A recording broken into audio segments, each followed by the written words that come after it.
Welcome back to another squirrely hero review. Today we're going to talk about Faithless Lidica. Definitely an extremely powerful meta ML5 right now, extremely popular with people who are using cleave teams and RTA or arena offense, and she's just definitely a powerhouse right now. So without further ado, as always, we'll talk about her skills, her builds, we'll do a little showcase, and then we'll summarize her weaknesses and strengths at the end of this video. So let's get started. Sure. Alright, so Lidica's skills. Let's go over them one by one as always. Her S1 is very basic. At max Mola, I believe it has a 75% chance.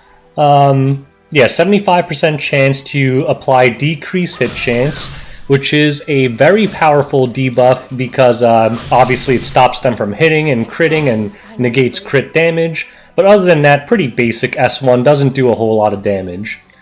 Her S2 is ridiculous. Let's read it carefully. So at max Mola, it has a 100% chance to dispel one buff before increasing her combat readiness by 25% per target. So here there are 3 targets, so it would bump her by 75%.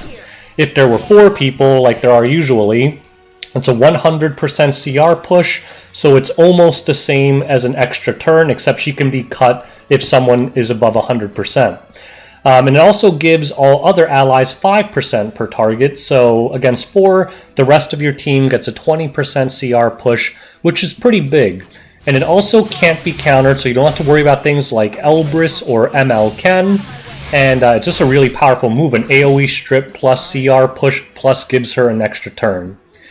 Now her S3 is really, really good, especially after the buff. So it doesn't do a whole lot of damage, but if you crit, so it's important to build her with some crit chance, it gives your entire team skill nullifier for 1 turn, as well as pushing back their skill cooldown to max. So if you have her against something like a Ruel or like a Dark Corvus or something like that, heroes that have a long turn cooldown, it totally shuts them down because it's a 5-turn cooldown and she turn cycles pretty quick. So depending on what you're up against, you can pretty much permanently lock down a hero and keep them spamming nothing but S1s. So definitely a very powerful kit.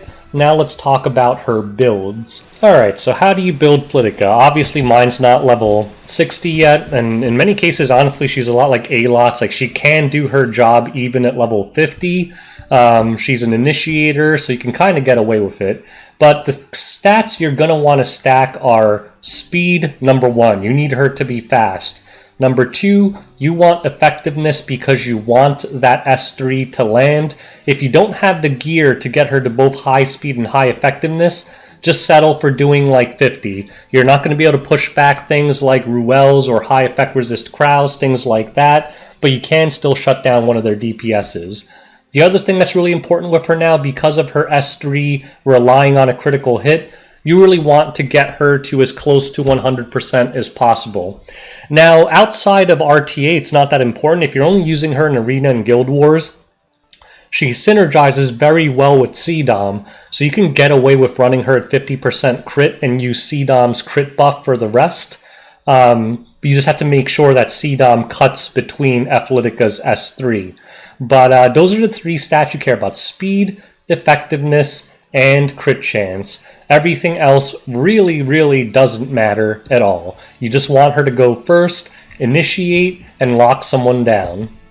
Artifacts. If you're cleaving, Sachet Ithanes is a good choice because you're going to be killing people regularly and you could keep CR pushing your team. Mine's only +7. I don't use it very much. You can, other than that, use pretty much any artifact you want. A lot of people use Song of Stars. A lot of people use that limited defense break one. I've seen a few on Guiding Light, but I would say that's not very popular. Or some people alternatively just do things like Midnight Bloom or Card of Small Miracles or any of those other event ones that give a small offensive boost to your team. So in terms of artifacts, there really isn't a single artifact. I've seen a lot of Lidicas on various things because she's a ranger and they don't really tend to have broken artifacts other than Rheingars. So you can really run whatever you want. Speaking of Reingars, you can use her as a DPS, but it's pretty bad and trolly. But theoretically, if you put her on Reingars, put her on full attack, I have seen people Oxlots push and use her to do damage, but it's kind of like a meme comp, generally not effective, pretty bad, so I don't recommend you try that. And with that, let's get into the PvP showcase. Alright, why don't we attack this team with a Lidica offense? It's about as meta as it gets. Rowana, FCC, T-Surin. FCC is very annoying for Lidica because you can't strip immunities, but we'll try and make this work. So let's go ahead and strip. We can boost up the whole team here. We actually failed to strip a lot of these barriers, which is very unlucky. I think,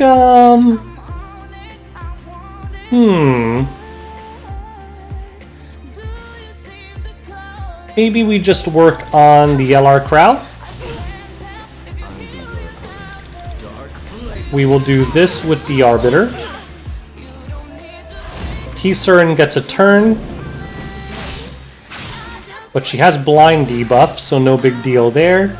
Let's reset the Rowana. Make sure that heal doesn't happen. We do get the reset on Rowana. And now we can... maybe we'll just attack into this LR Crow real quick. Give CDOM a chance to be pushed up a little more. LR Crow will probably still cut, yeah. But we'll block all this damage with the skill nullifier here. Alright, so let's attack this LR Crow now. LR Crow does go down. We have to deal with this FCC. But it should be okay because the Rowana cannot put her nonsense back up, so... Let's start getting skill nullifiers off of people. Goes on Arbiter. The blind is really doing work right now. Remove the rest of these nullifiers. Now we'll attack T-Surin. Hopefully she kills Arbiter. Yes, she does. And now we'll burn this. And T-Surin should go down. And I think at this point, we're perfectly fine. The Sachet boosts us up. CDOM can now do this. We'll continue to put big damage into this FCC, and the lucky dual attack strikes. And there we go. This match is over at this point, so we will just attack. And Rowana can't do a damn thing thanks to the skill pushback. And we'll just finish this Rowana off. Blip. And we get our first win against a very, very meta defense. Let's try another one. Alright, took a while, but finally found a team without FCC, so let's try and really showcase Lidica's S3. Hopefully this flurry doesn't outspeed me. Does not. Alright, so let's boost the team up. Watch CDOM. She flies to the front. We can boost CDOM up here. And who should we open on? We can just...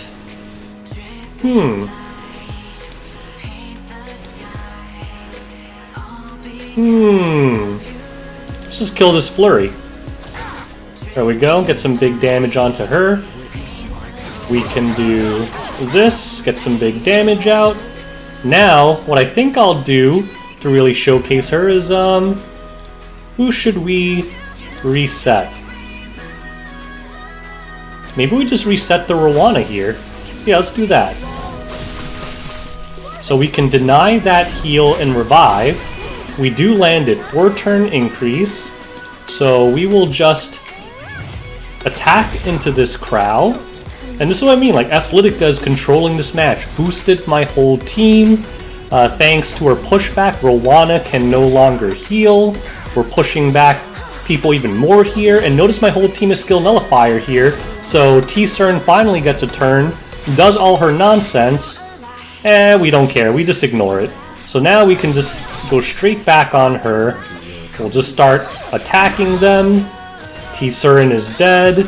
And now this Rowana never even got a turn, so the pushback didn't even matter. But this is why Lidica is good. She can just control people. She can control the pace of the match. Definitely an extremely powerful cleaving unit. Let's move on. Alright, so we went over her skills, her builds, and a quick showcase, and as always at the end we discuss, is she good? Hell yeah. She's a top meta unit right now. Anyone who cleaves at the high end is definitely going to pick her up because her kit is just so good at locking people down and initiating cleaves. So let's go over each category. Regular arena offense, I'd say she's an S. I mean, she's really good at arena offense. A lot of people were using her with things. You don't even need to use like a pure cleave. You can use her with things like Lilibet or Sigret, like slower-ish single target cleaves. She has fantastic initiation, and she can reset some of the worst defensive things like FCC barriers, etc., things like that. So, yeah, she's very good at arena offense. Arena defense, I'll give her like a B-. I mean, she's a decent initiator. The problem is she's super squishy, so if they have anything like an Acid or an A-Coli or anything fast built, they'll just bring a speed imprint open on her, and then the rest of your defense is going to be bamboozled instantly. So not that great on arena defense, in my opinion. Maybe at like low champion and challenger and under that, if you have enough good speed gear, you can kind of troll people with her, but at the high end, this is not a good defensive unit. Guild Wars offense, I haven't used her that much, but I think I'll give her an A. I think Guild Wars A-Lots is still better. It's better just to open with a really hard cleave, and Lidica takes away one slot. But I have used her in some fights, and she seems to be performing quite well. There are some compositions that she does fairly decent against because her S2 is able to, you know, remove immunities, things like that. The one problem with her in Guild Wars is she doesn't get that immediate extra turn sometimes because it's a 75% push in Guild Wars and not 100% like Arena. So Guild Wars offense, I'll give her an A. Guild Wars defense, I'll give her like a C. Same problem as Arena defense. They're going to find a way to outspeed you and blow your ass up. The only way to really make this work is to have really god-tier speed gear and just speed RNG people out. At least that's my opinion. RTA, she's a hard S, a super hard S. Not uncommon for people to pre-ban her if they hate dealing with cleave teams and control teams. If she goes first, I mean, if you see someone pick Lidica, you better pick up like FCC, Kayron, even a counterpick CDOM sometimes. You got to take CDOM away from her.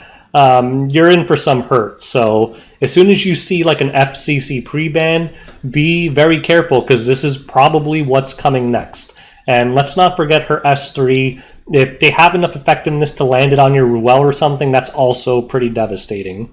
So definitely a top tier hero. She's in the Mystic rotation right now. So if you don't have her and you are someone who enjoys cleaving, I strongly recommend you pick her up.